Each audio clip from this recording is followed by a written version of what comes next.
Hi, this is Virginia Capel, and I am recording this for my Soc class for my interview. And I have my interview questions. My first question, here we go, is what are your strengths? My strengths is I am an excellent people person. I have good people skills. I am a very fast learner. I listen to instructions very well, and I feel that I am pleasant to be around, and I'm an efficient worker. That is some of my strengths.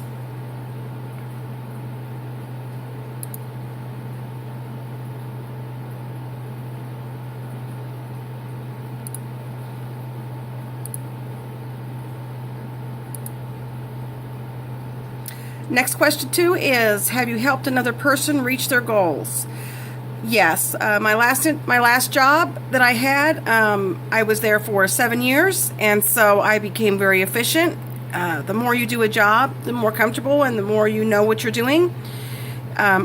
We had every year we had seasonal employees that would come in and work temporary, and that's how I got my job. Is I worked 3 seasons as a seasonal employee before getting hired on full time. So I really knew what they were going through, and there was a big competition in the office as they hired in seasonal employees only would hire a certain amount every year, and they let you know that when they hired you as a seasonal employee. So there was a lot of competition. So I made sure the people that came into the office environment and that were really wanting the job, I did everything I could to reach their goals so they could be a permanent employee, because I know it took me 3 seasons. So that is one of the ways I helped them to reach their goals. Is I made sure they knew their job well and could do it efficiently enough to get hired on full time if that was what the company desired.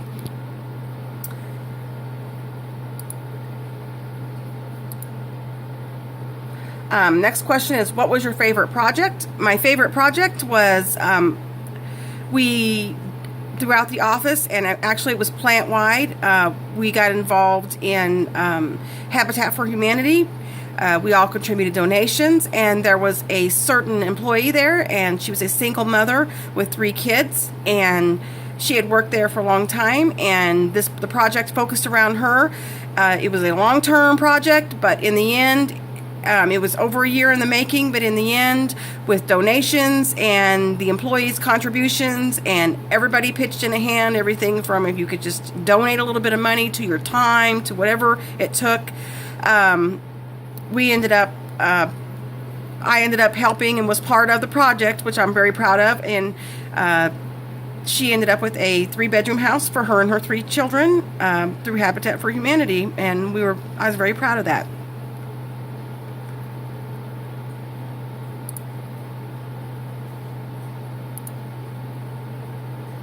Next question is, how would you respond if your boss asked you to do something you had a moral objection to? This is a tricky one. I've been in that situation. At first, I would definitely go to my boss and explain to him that I have a problem with what they're asking of me and why, explain why, and ask if there's another way that we could go about this that didn't compromise my morals, and ask if this is how it's been done in the past, and definitely have asked my boss to explain that there is a good reason for this, because I don't want to jeopardize my morals or get in trouble through the company for something I believe is wrong to do.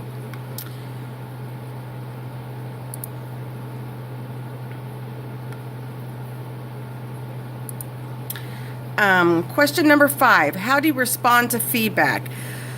I think I respond very positively to feedback, especially when I'm first going into a job. Medical coding is going to be a whole new area for me, and I think I would appreciate any feedback, negative or positive, going into it, because until I'm comfortable with my position and until I'm confident enough that I can help other people with knowing the job, then any feedback, positive or negative, again, I would definitely appreciate, because it's going to be a learning process. I don't think any amount of schooling can prepare me for actual on-the-job, hands-on learning. So I definitely think feedback is in any form is definitely is a good thing.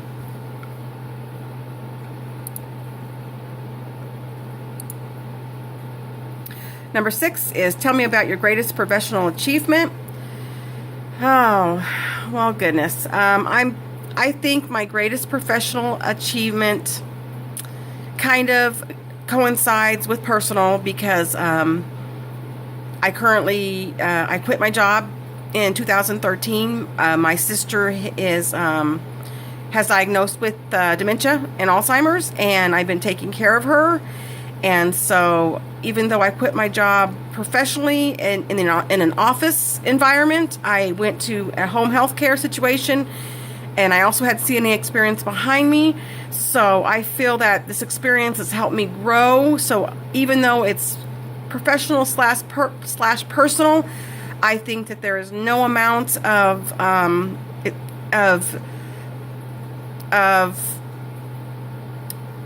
achievement that I could do than knowing that I helped my sister through this, and at the same time learning a great deal professionally in the medical field. It may not be in terms of coding, but there's no amount there is just no amount of the things that I've achieved as far as, and the personal satisfaction and professional learning skills that I've learned as far as doing home health care and being a one-on-one caregiver with my sister.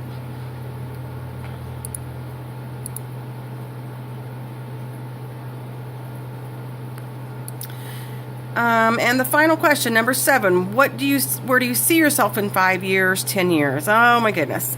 5 years and 10 years. The job I was at for 7 years, I seen myself retiring from there. It was an office position. It was order entry customer service. I was very happy there. I was very happy with my coworkers. I never foresaw what the future had held for me. It was a big decision in 2013 to quit my job and to take care of my sister full time. At this point in time, she's on hospice, and I am looking at very soon, in April of this year, I will be having my associates in medical coding, and I see myself with my